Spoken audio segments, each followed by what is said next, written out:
My world as I knew it was completely over. Everything was just turned upside down. I was in drama club and I was doing gymnastics, and then all of a sudden you're at the hospital every single day just trying to make it through. When you wake up in the morning and you are alive, that is a gift. I made it to week 23 and it was quite a journey. Every single week I was dealing with something new in my pregnancy. My body just really wasn't handling it well. So we went to the doctor and they couldn't find her heartbeat.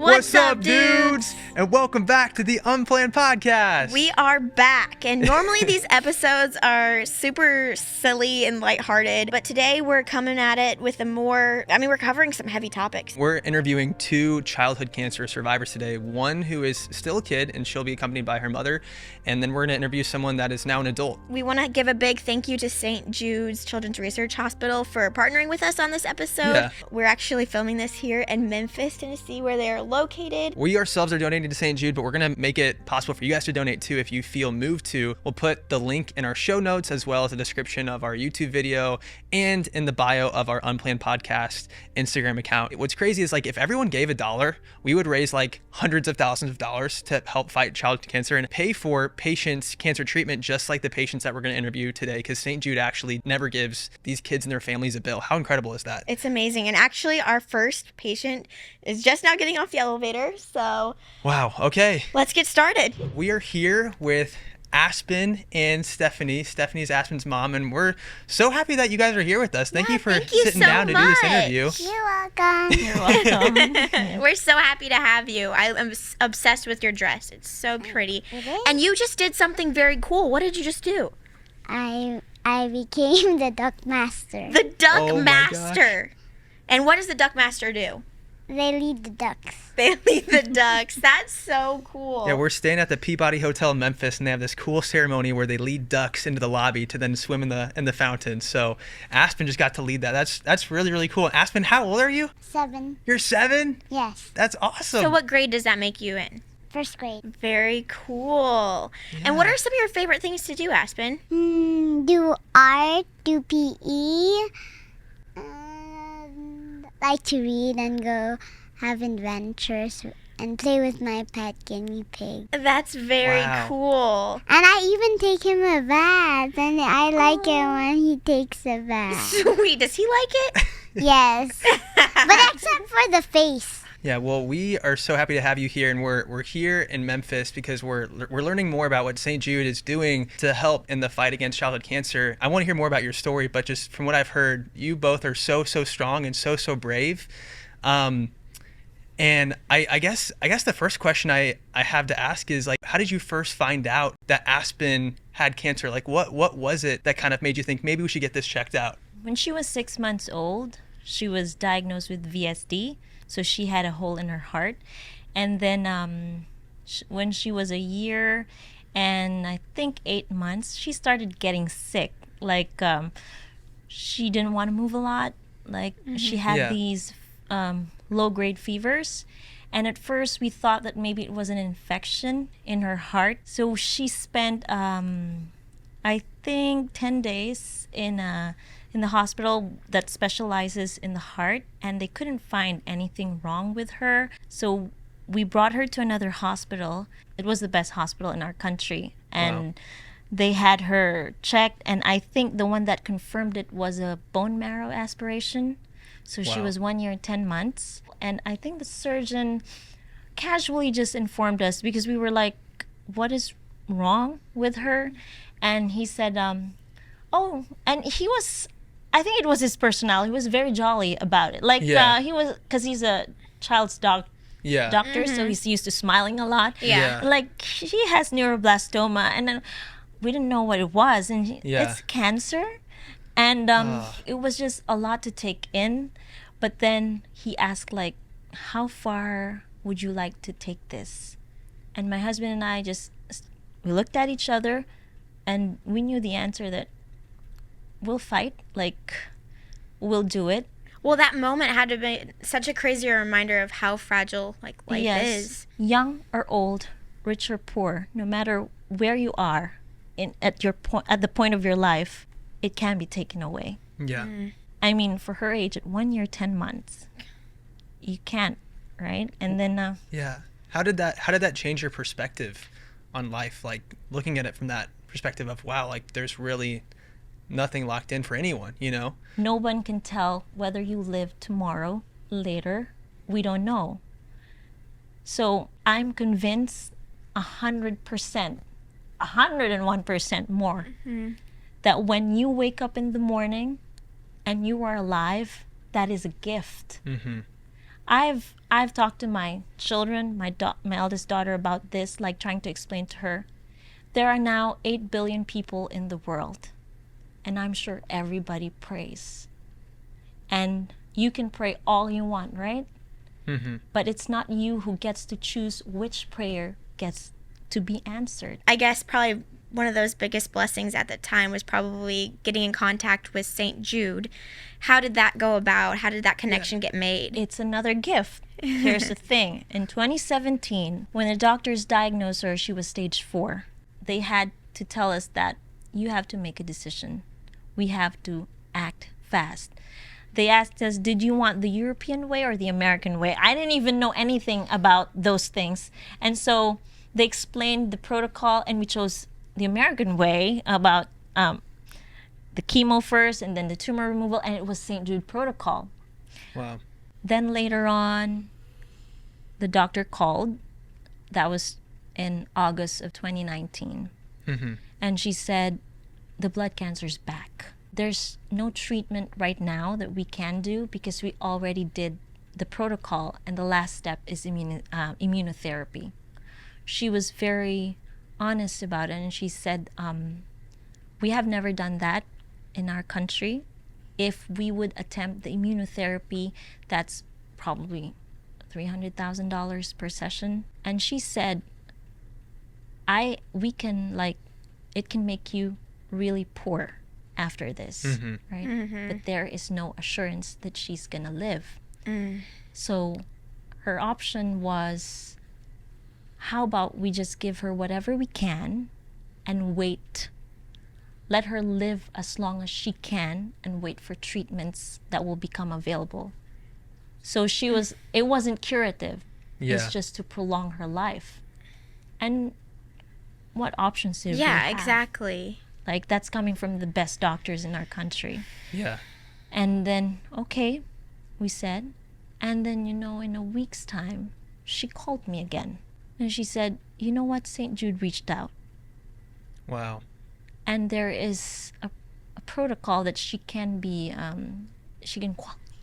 qualify for. Mm-hmm. Like, okay. And she said, are you interested? Of course, as a mother, you're interested for anything, right? Mm-hmm. And then in a month's time, we were here. How did that feel, like when you found out that St. Jude was going to take on Aspen and fly you out to Memphis from the Philippines? I mean, that's a long ways away. And I'm assuming did your whole family come too? Like, how did that make you feel, finding out that St. Jude was willing to help? Another blessing again. Yeah. I'll tell you, it's all full of blessings. I mean, were you shocked? Like, were you just, or were you... We were very happy. It Yeah. was just me and my husband and her. Okay. Remember, this was September 2019. Okay. Mm-hmm. The first people we met were from St. Jude, and they were from the shuttle driver. He was very kind to us. I know his name. Kelly, right? Kelly, right? Nice so guy. I never forget. Yes. Yeah, that's a Southern hospitality, though. Yes. Yeah.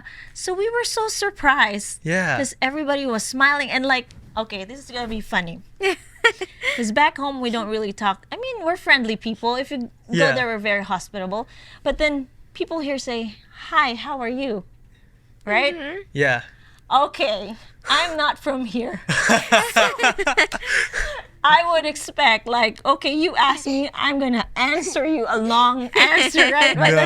But then when you try to talk and say something, they walk away. What's wrong with them?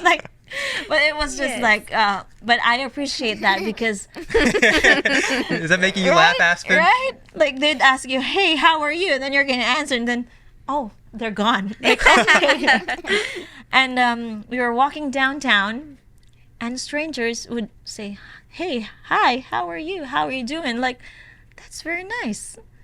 It's I remember, gosh, I forgot his name, the chaplain over at St. Jude during that time. He said something very beautiful to me when we got there, because the first week you're going to meet the whole team from child life, quality of life, the chaplain, social work. Everybody's going to sit down with you and explain to you what's going to happen. And the chaplain was like, here at St. Jude, we hate it when somebody's standing and nobody approaches that person and asks them, do you need anything? Yeah.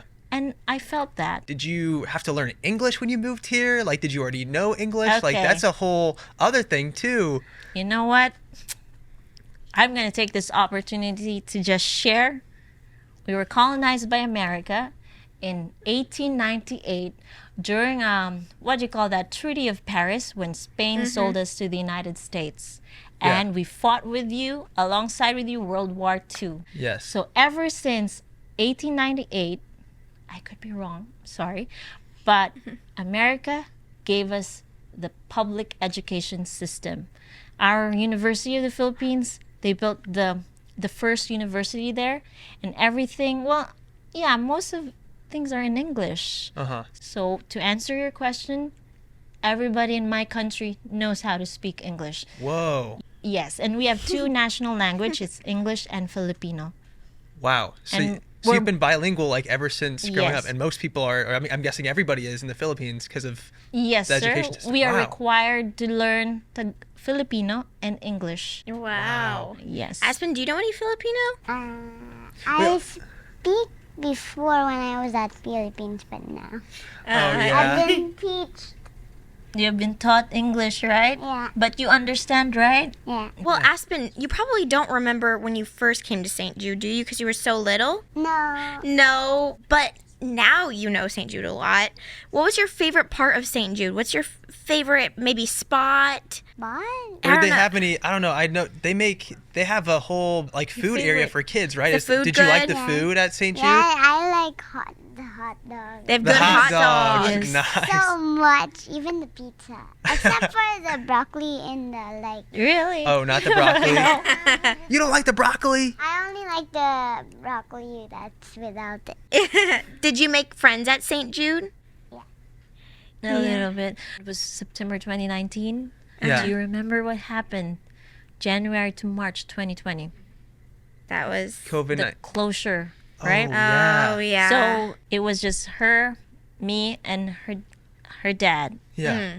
And January 2020, we were able to bring her siblings here, and boom, it closed. Whoa. And that's why I say it's a blessing again, because we just got them in time. When you moved here, like at what point did you find out St. Jude covers it, like that you don't have to pay bills anymore for the hospital expenses and the chemo? Like Yeah, when because did you said her treatment was extremely expensive. Well, from the beginning, sir, before we said yes, we had to ask if we had to pay for anything, because I have nothing to pay, and they said it was going to be free. Wow. And that's nice, right?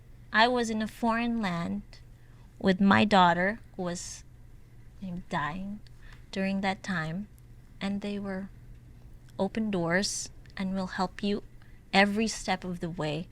I didn't even have to ask for anything. They thought of it first. Yeah. Like from the food, from everything.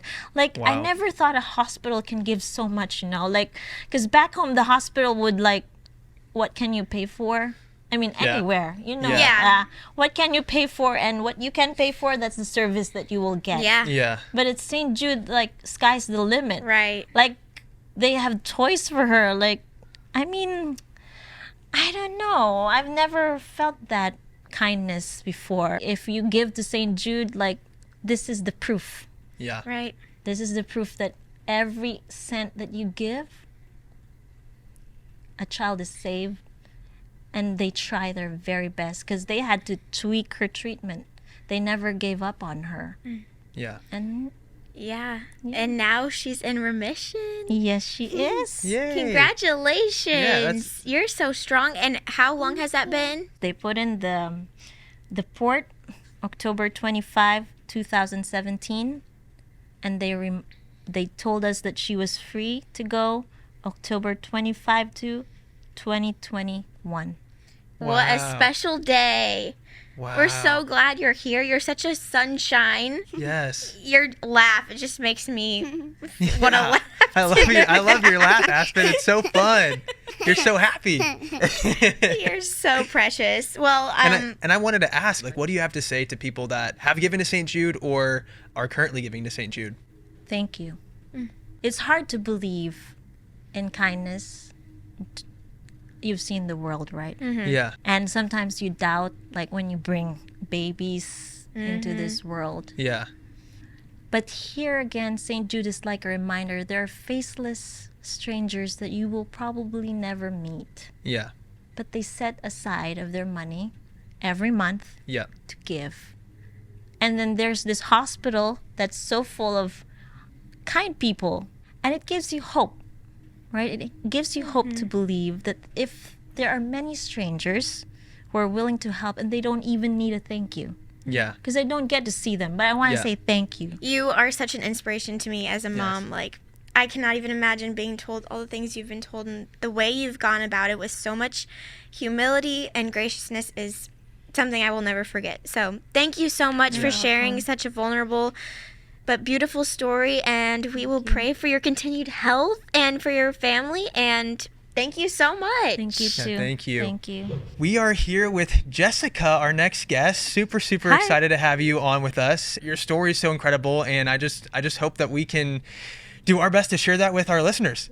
You all are awesome, and thank you for coming back. I mean, this is your second trip to Memphis. Yes. Yeah. And we're now establishing a program for creators, and I feel like we've learned so much from you all. Like, you are helping to kind of create this program and help us build it from the ground up. So thank you for wow. everything you've done and for being here. Well, thank you. We just want to, I mean, we have this audience and we just want to do good with what we've been given. So I'm just so thankful that we're here, and I'm excited to share your story so that more people can hear about what St. Jude's doing to fight childhood cancer. Yeah, St. Jude just feels so special.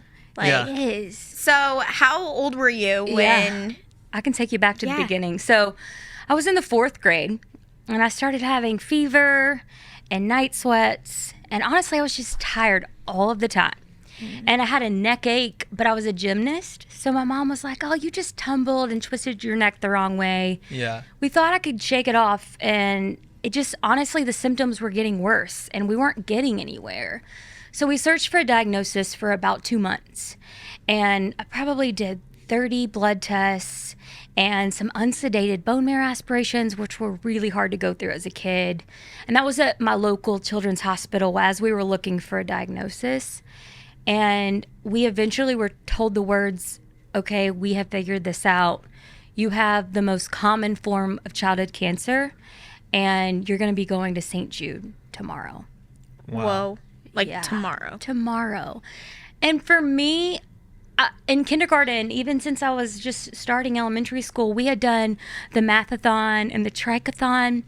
So those are St. Jude fundraisers. Yeah. So I knew what a St. Jude patient was, and I knew about the sweet kids fighting cancer at St. Jude. And also my dad had cancer when I was 4. So just a few years before I was diagnosed. Wow.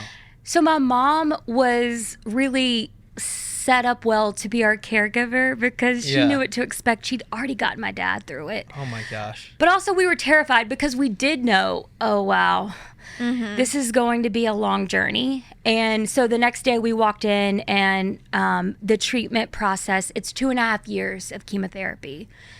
And as a 9-year-old, when you hear it's 125 weeks of anything, it feels like an eternity for a child, right? Yeah. And I started chemo the day that I walked in. They hung up this big bag of chemo that looked like Mountain Dew, bright yellow. Whoa. And it was a 12-hour chemo that slowly went in. Like, they just basically get after it right away. Because you have to, when the child is getting sicker, you have to jump in and start intervening. Yeah, what stage was it when they found? So with leukemia, there's low risk and high risk with what I have, and I was low risk. And we found, you find that out with time, basically, because we had to do the spinal tap to see if it had made it into my spinal fluid, and it hadn't. So I was really lucky. And the treatment protocol is just, they've got it down to an art. And this protocol that was 2.5 years, there was at that time it was a 75% success rate, but now just it's incredible. So, I mean, over 95%, just absolutely amazing. And that's the most common form of childhood cancer. And that's not the survival rate for all of them. And that's why, we have so much work to do at St. Jude. Mm-hmm. What was that like to go through so much as a child? Like, I can only imagine having to deal with everything going on, having to probably mature at a young age to deal with such a heavy issue. Like, how did you approach that as a 9-year-old? Yeah. So I remember what happened. Basically, my parents were waiting on me when I got home from school. They were never both home, and they were like sitting on the couch. And I knew we'd been looking for an answer. I knew things were not good when I saw that. And they told me they were going to talk about something related to your heavy. health. Yes. Yeah. I could tell. I could just read the room. And I remember this like it was yesterday. It was like everything became slow motion. Mm-hmm. You just have to take a minute, take a breath. I knew everything was changing. My world as I knew it was completely over, and I was starting a new phase. Yeah. I knew it was going to be everything about me. It was going to just take over. And I went to the bathroom, and I just kind of laid on the bathroom floor and just took it all in. But again, the next day was incredible. We met my care team. My mom went to the pharmacy to get my medication. And when you go to the doctor's office or the hospitals, you have copays. Yeah. So she was expecting, it's a huge bag of medication. I'm going to have a large copay. So she got her purse out to pay. And all of the families in the pharmacy just started whispering. And they were like, oh, she's new. It's a new family. And she's like, how do they know? Yeah. And they were like, put your purse up. You are never going to owe St. Jude ever. You're never going to pay for anything here. Yeah. And we never did. No family does. And that, I can't wrap my head around that. Yeah. No, I literally have chills. That is so cool. Isn't that crazy? Because, I mean, what is the cost of cancer? Like, how much does that cost to treat cancer? Yeah. That's, I'm sure, a massive number. I don't even know what that is. Yeah. So the most common form of childhood cancer, what I had, it costs over $500,000. Wow. Like, there's also side effects that come and, things that you're not expecting. So that's just the average. Yeah. And I don't know, some people would have to take out a loan on their home, right? Like, and now that I'm a mother, like you'll do anything for your child. Mm-hmm. You don't think twice about it, right? Oh, totally. But just the fact that the parents only have to worry about getting the child well, being their support system, sticking together as a family, because everything else is taken care of. Yeah. So that's really hard for me still to wrap my head around this far out, because normally I feel like if you want the best of anything, you have to pay top notch. And it's most certainly not coming without a price. But and like you said, the resources at St. Jude go so far beyond the medical side of things, like with having the social work, the emotional help. And by the way, I am curious, like, what do the child life therapists? Yes.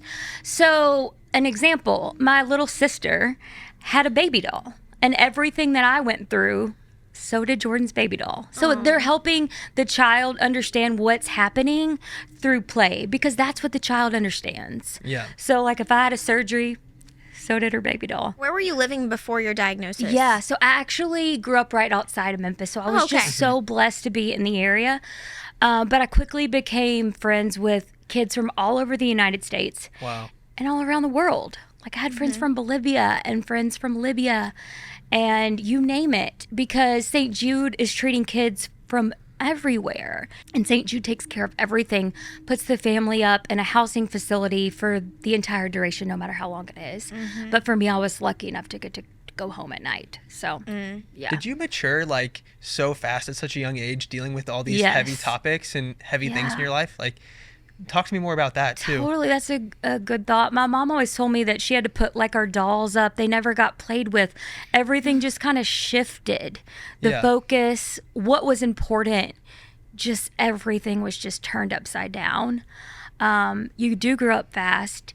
I feel like I remember it all like it was yesterday. My mom kept everything really open for us.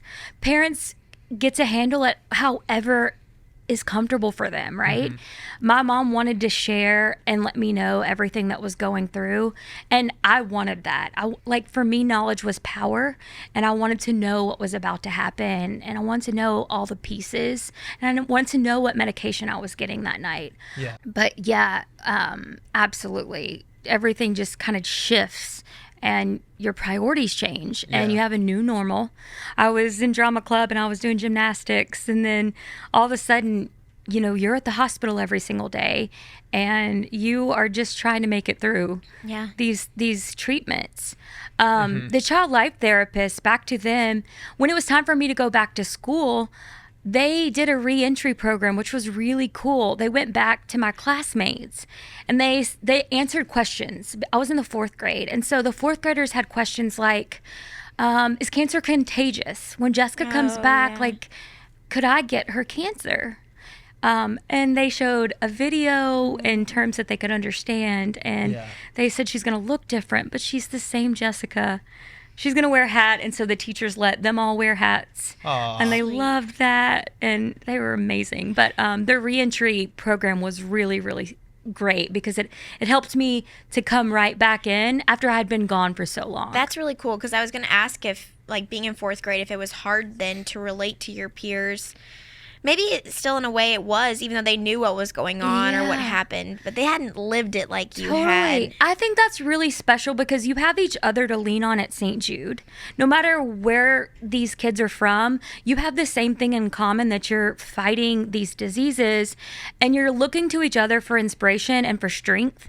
And for me, like an example, I was in the lab on the first day and I was scared to go in and get my blood drawn. And this little girl who was 5, I was 9, she was 5. She was like, "Hey, I can tell you're scared. Do you want me to go in with you and hold your hand?" Sweet. She went in with me. And I was like, if this little girl can do it, I'm the older one here, I can do it. Sweet. So I think you make this new set of friendships and you have this bond. And that's really cool. And back to the housing facilities, we have several at St. Jude.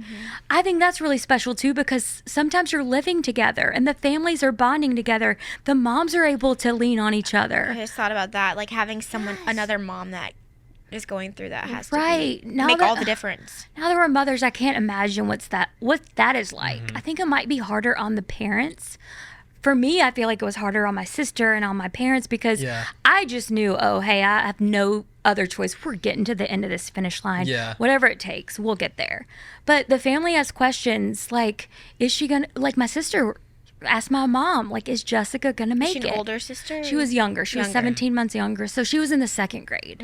Wow. And then she had to grow up too. So my parents were with me all the time. And my sister is so independent. She's standing on a step stool cooking her own dinner. What? Because they were taking care of me. And so she's like, I got this. Y'all do you. And your mom had just dealt with your dad, right? Who had cancer right before you. So your poor mother, her husband gets cancer, and then it's okay, we're off the hook, we're good, and then you get cancer. I can't imagine. She's like your the mom. unsinkable. You know the Molly Brown character on the Titanic? Yeah. I feel like that's my mom. She's 4'9", and she is just a warrior. Don't mess with her. Wow. She's gonna take care of it all, and she's like, we're gonna make the best of this. So yeah, she was the glue that held us together. I wonder for sure. what her experience was like, going from a husband going through that, and how that was different from having a child go through that. Yeah. I mean, she was great at it. I mean, my dad as well, though. It was really cool to have his perspective as a patient. So yeah, they were both just the best. For the listeners, you work at St. Jude now. You work for St. Jude. You went through the program. And how did that come back? That's so cool that you are now a part of the organization that helped save your life. Yeah, it's so natural, right? It was a homecoming for me to end up back at St. Jude. I'd always wanted to be in TV news as a producer, on the other side. So that's what I went to school for. Also, by the way, that's kind of fun, seeing you do your production thing today. It's fun to be back in production. But I loved it, and I loved the breaking news side of things. But it was also, there was just a piece of me that was okay, I don't feel like I've fully reached my calling. Yeah. And this opportunity became available to work at St. Jude. And I lived in Nashville, and I got to stay in Nashville, but work for St. Jude. And specifically, I support our music partnerships. And there's a lot of that going on in Nashville. So there's a huge country music program. Country Cares has been supporting St. Jude for about 30 years now. Wow. It was started by Alabama. I don't know if you're familiar with Randy Owen.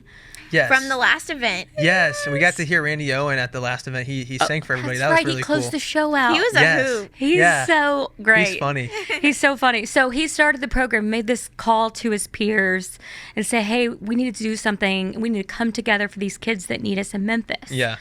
And now the country music industry is just raising millions for St. Jude every year. The cool thing for me is, as a St. Jude patient, that program was happening, and I didn't listen to country music, but I got to meet some of these artists who would come through and visit the hospital, and I fell in love with them. And so I would say, Dad, we need to listen to that lady's music because she was so great. She spent so much time with me in my hospital room. And then I found out, for example, it was Martina McBride, who was this big artist. Wow. Yeah, so then I became just a country fan, and my husband's now a songwriter, and I work in the industry. So it's so cool. Full circle.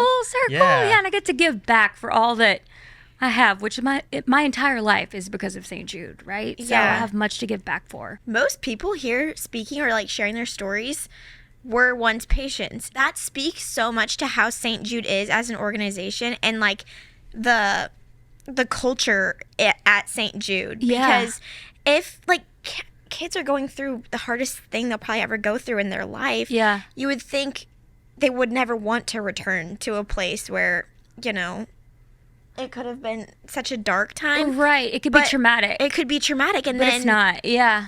So many times it's the opposite. Like, it's this positive place. My mom always called it, it's kind of strange, but a camp for hairless children. She's like, there's always something going on. It's almost like Disney World of hospitals. Yeah. It's such a fun place to be, a place full of life, a place full of hope.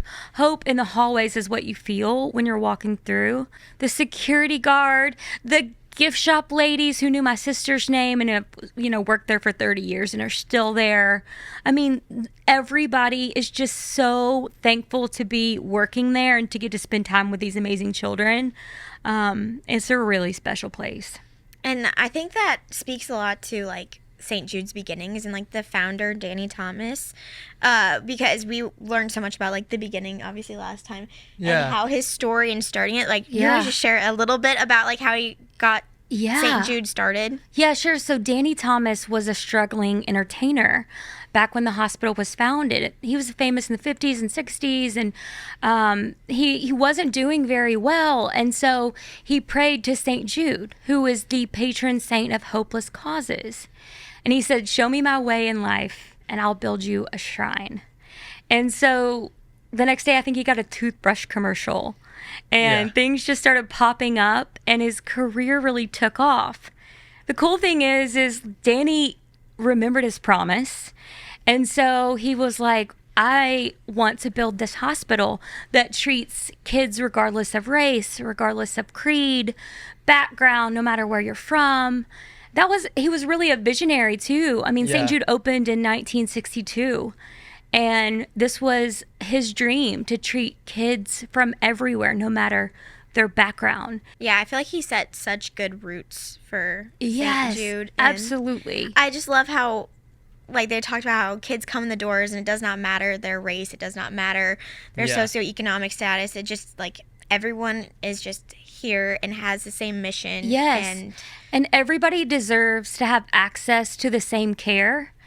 And it shouldn't be based on if you can afford it or where you were born, where you're living. Yeah. So that's what we are. Absolutely incredible. Yeah, and I want to remind our listeners, you guys can donate actually there's a link in our description as well as in the bio of our Instagram, our podcast Instagram account. So check that out, and in the show notes too, right, babe? We're gonna put that. I love that. I think we can do that. Thank you, guys. Yeah, and we're gonna actually write thank you notes to those that donate. Oh my goodness. $50 or more. So please donate. Abby's hand is gonna be falling off. I love it. For the kids. It's for the kids. Hey, we'll tag team. Like, I'll write one, you write one. We'll tag team. So kind. And you guys can guess who whose handwriting you got. I love it. Yeah. Oh my gosh. But I think, when they donate, I think it'll ask for their address, and then we can also know where to send the thank you note. That'll be on the portal. Yeah, That so- is really cool. Yeah, I'm stoked. So please donate. But back to questions though. I have so many questions for you. Like I Sure. can't. First of all, like you've been through all this, but then chemo as a kid, like that affects your life. Even though like it's incredible that you went through the St. Jude program and that it's just incredible. But there's ramifications to chemo, right? Like you have to deal with certain things after all that. Like how has that affected your adult life? Great question. So I have been off chemo for more than 20 years. Wow. I have plenty of side effects. I have bone damage caused by the large amounts of steroids I've taken in life. I had to have heart surgery to replace a valve that was damaged. And then now I have an autoimmune disease. And basically my immune system has just been overactive and just been crazy on the struggle bus since I was a kid. And so the autoimmune disease basically created a new issue. My husband and I were having issues getting pregnant, but we finally did. And I made it to week 23, and it was quite a journey. Every single week I was dealing with something new in my pregnancy. My body just really wasn't handling it well. But since I was in the second trimester, I thought, oh, we've made it. We're like coasting all the way to the finish line. And then I stopped feeling my baby's heartbeat. Or, you can feel him kind of kick. So we went to the doctor, and they couldn't find her heartbeat. And it was devastating. It was definitely the hardest thing that I have ever been through. So basically, just one thing led to another. And at that point, we just took a breath and grieved for a while. And a few months later, my angel of a friend from elementary school sent me a text message and said, every time I'm still, I hear a voice telling me I need to carry your baby. Oh my gosh. And she was like, is there any way I can do that for you? Was her question. It's okay if not. Wow. Yeah. She was like, it's okay if not. I just felt the need to ask. And I was like, oh my gosh. Now, had she had children? Yes, 3 kids of her own. And she was a preschool teacher. I mean, this is like, she's the best mom I knew. So the fact that she was offering me this, like I was calling her for sure with questions throughout my pregnancy because she's just great at being a mother. I was like, this is too much over text message. Let's talk tonight. Like I need a minute. Like y'all talk to Ben about this, your husband, and we'll circle back later. And they FaceTimed me later that night, and they said, we're just now coming to you, but we've been talking about this for months. Wow. And they talked to their kids about it. Wow. Their kids thought it was just so casual, like, yes, mom's going to carry Jessica's baby, of course. And so we started the journey, and it was the most natural, unnatural thing that I've ever been a part of.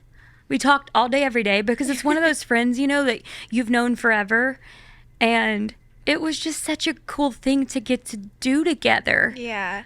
I can't imagine Wow. doing that for anybody. Just the selflessness of her and her husband and what she did with her, what her body had to go through for Aaron and I. Wow. And so we got to week 34. So like she made it all the way through. And went in for the delivery, and it was the most beautiful thing to witness. Wow. You guys were both there? We were both there. My husband was there. Her husband's there. Wow. He's holding her hand. My husband's like, I don't know where to stand. Yeah. Abby's like, it's fine, Aaron, stand anywhere you want. This is your baby. Oh my gosh. But anyways, in the end, we ended up having to have a C-section, which she had never had to have for any of her babies. That was so stressful on me because I was like, oh my gosh, now she's going into surgery for my baby. And the doctor was like, hey, it's time. The baby's positioned in a way that it's not going to work out. Yeah. Do you want to do this? And like she looked at her husband and they were like, yes, of course. So anyways. Wow. They're our angels. So we have this beautiful 1-year-old baby. She's so precious. Oh, thank you so much. Wow. The greatest gift we will ever have. So, long story short, had several side effects, but St. Jude has studied all the things that have happened to me later in life. And they've charted that. And I'm a part of the St. Jude Life Study with thousands of former patients. And they're studying what's happening far out and these long-term late effects. And they can look at the current treatments and the protocols that are happening now. And they can say, hey, maybe we can tweak this so that it's not going to be happening to the patients who are currently going through it. Yeah. So now it's not just about curing cancer. It's about the quality of life for the long run. Wow. Which is really, really cool to get to be a part of. The research is incredible, and I think it's also just so incredible that they are freely sharing that. Yeah. And which seems like a no-brainer, but I didn't realize like hospitals don't necessarily share, or not like research facilities like maybe want to charge for information, or that's important to us. So nothing is kept at St. Jude. It's all freely shared. And St. Jude has 180 something labs. So the cool thing is St. Jude has bench to bedside research. So what's happening on campus in the labs is able to be taken directly to the bedsides and back and forth, so they can take that information back to the labs to make the tweaks, which is really, really great. And then you're also on the cutting edge of treatments and new drugs, access to new care. So absolutely. That's amazing, because it's like St. Jude's reach is so huge, but then when you think about the fact that their protocols are being sent globally, it's massive. That's really important too.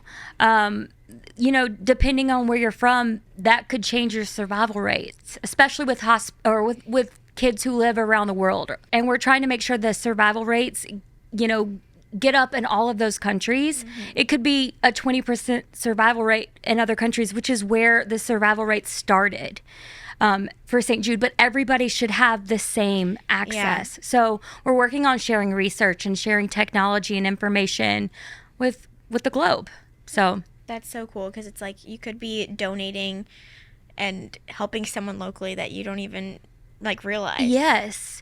Somebody in your community and also on the other side of the world. Is there anything you'd want to say to somebody that's, thinking about maybe donating to St. Jude, or someone that has donated? I don't know. I just feel like it's probably cool for people to hear from the actual patients and people that have been through the St. Jude program. Yeah. I just want people to understand, when they make a donation, that donation goes to become the resources, the life-saving resources. We're talking like the blood transfusions and the chemotherapies that the families don't have to pay for. Yeah. And then also for the research. The research is what's fueling the cures. Yes. And then, honestly, it's the cures that are allowing me to get to sit here. Like, patients are getting to grow up and getting to live lives and become mothers and getting to do anything they want to do. So I just hope they realize the tangible effects that, their $20 or $30 has. Yeah. It has a huge impact. And that's why it means so much that you all are here and offering your voices and your platform and your communities to help out. So, well, thank you. We're so happy to be here, and I think it's so cool that we have power in numbers too, because sometimes I forget about wow, we have this amazing community, and if everyone pitched in $1, we'd raise literally hundreds of thousands, if not millions of dollars to help people in need, right? So it's just so cool what we can do as a community together. And honestly, that's what the founder wanted. Danny wanted more people to give, $1. It was more about a large army of people getting in behind the cause. Yeah. And so that's really what St. Jude was built on. Wow. Well, thank you again for being on the podcast. So much. You have such an incredible story, and you share it so eloquently. Yeah, you're so good at speaking, Y'all by the way. Are amazing. You're very Thanks for good. making me feel comfortable. I'm not really a podcast queen. And thank you for being vulnerable too. Yeah. Yeah, we really appreciate your vulnerability and sharing everything. So, yes, thank you so much. And, hey, we'll see you guys in the next episode. Donate if you can. Donate if you can. We'll have the link in our description, in our bio, in our show notes. We'll make it available. So you guys go donate. 3, 2, 1. Peace out, dudes.